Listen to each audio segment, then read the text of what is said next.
नमो नमः छात्रों, आज विद्यालय से मैं निधि श्रीवास्तव एक बार फिर से संस्कृत की इस कक्षा में खास तौर से यूपी बोर्ड के कक्षा 10वीं के छात्रों का स्वागत करती हूँ।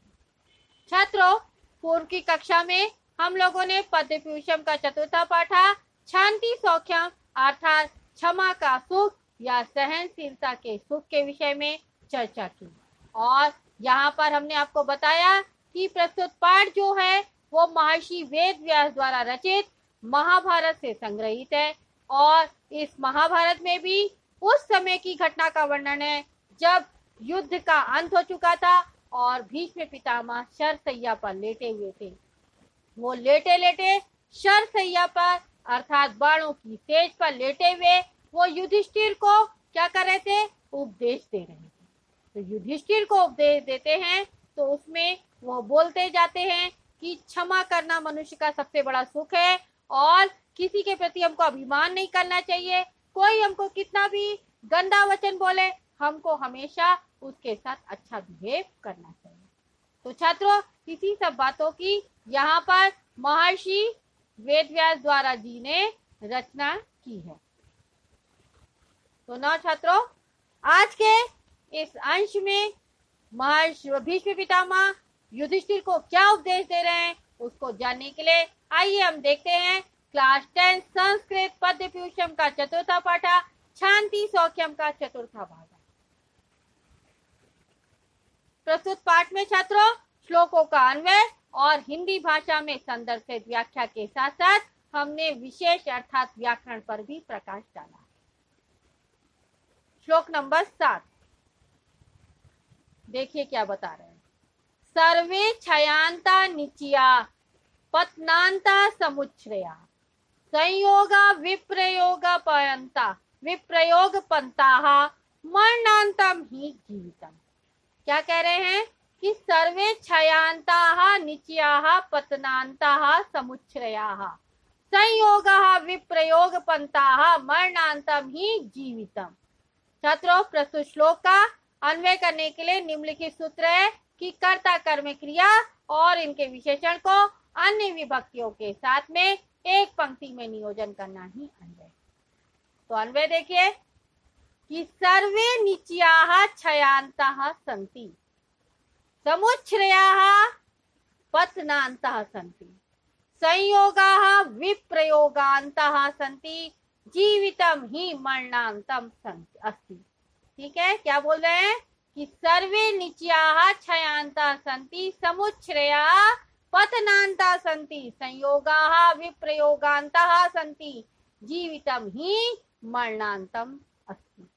तो छात्रों, प्रस्तुत श्लोक का संदर्भ लिखना है और संदर्भ के लिए हमको यही लिखना है कि प्रस्तुत श्लोक हमारी पाठ्य पुस्तक संस्कृत साहित्य के पद्यपूषम के शांति सौख्यम नामक शीर्षक से अवतरित है और इस श्लोक में अंत के विषय में चर्चा की गई है अर्थात कवि ने जीवन और मृत्यु के विषय में वर्णन किया है।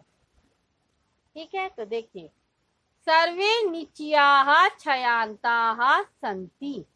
सर्वे निच्याः, सर्वे यानी सब कुछ, निच्याः यानी संग्रह करना, क्षय यांता संधि है क्षय प्लस अंता, तो क्षय यानी कमी, घटने में अंत वाले होते हैं। यानी अगर हम सब कुछ इकट्ठा करते जाते हैं तो वो कम के अंत वाले होते हैं।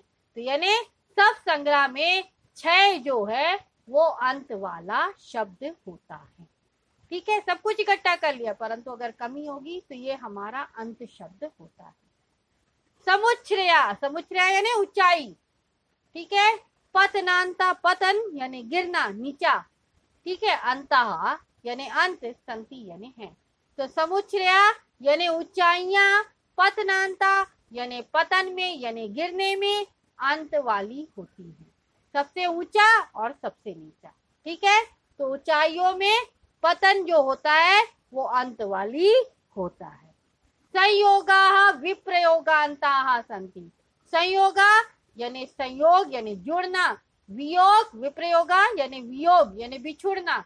तो संयोग में वियोग जो है, वियोग यानी बिछुड़ना, तो संयोग यानी मिलना, तो मिलने में बिछुड़ना जो है वो अंत वाला होता है। अतः जीवितम ही मरणांतम अस्ति, अतः जीवन मृत्यु में अंत वाला होता है। यानी अगर जीवन पाया है, कुछ भी व्यक्ति या कोई भी इंसान या कोई भी चीज वस्तु ने जन्म लिया है, तो वो मरेगी जरूर ही, यानी मृत्यु को जरूर प्राप्त होगी, खत्म जरूर होगी।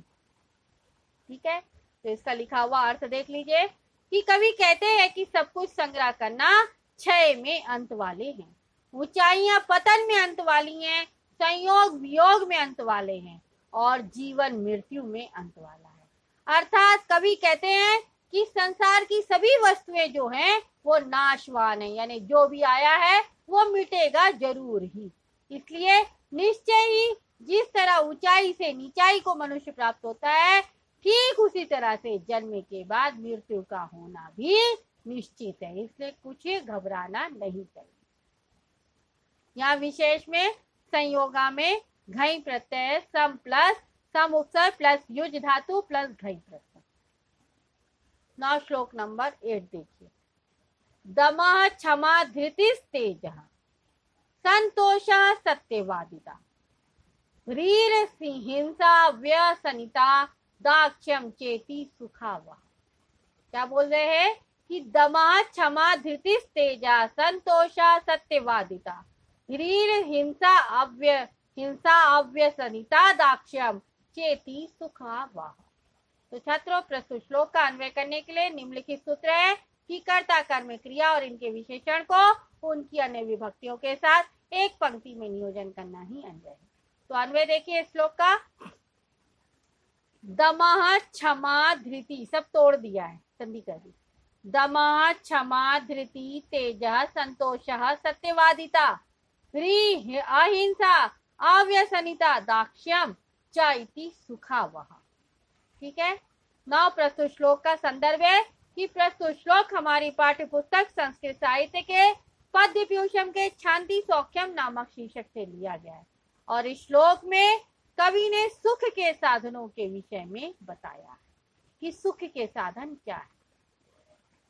तो देखो छात्रों, कवि कहते हैं कि दमः यानी दमन करना, यानी नष्ट करना। तो दमः यानी यहाँ पर दमः क्षमा धृति, तो यहाँ पर देख लो दमः यानी इंद्रियों का दमन करना। ठीक है। क्षमा यानी क्षमा, धृति यानी धारण करना, ह्री यानी लज्जा, तेजा यानी अग्नि, संतोषा यानी संतोष, सत्यवादिता यानी सत्य बोलना या सत्यवादिता। ठीक है। अहिंसा यानी अहिंसा, अव्यसनिता, अव्यसनिता यानी अव्यसन यानी व्यसन में लगे रहना, और दाक्ष्यम, दाक्ष्यम यानी कार्य कुशलता, चा यानी और, इति यानी ये सब, सुखावह यानी सुख के साधन। तो सुख के साधन क्या क्या बताया उसने? सुख के साधन बताया कि मन तथा इंद्रियों को दमन करना, यानी अपने वश में करना। हमेशा लालच करना कि ये चाहिए वो चाहिए, ऐसा सब नहीं होना चाहिए।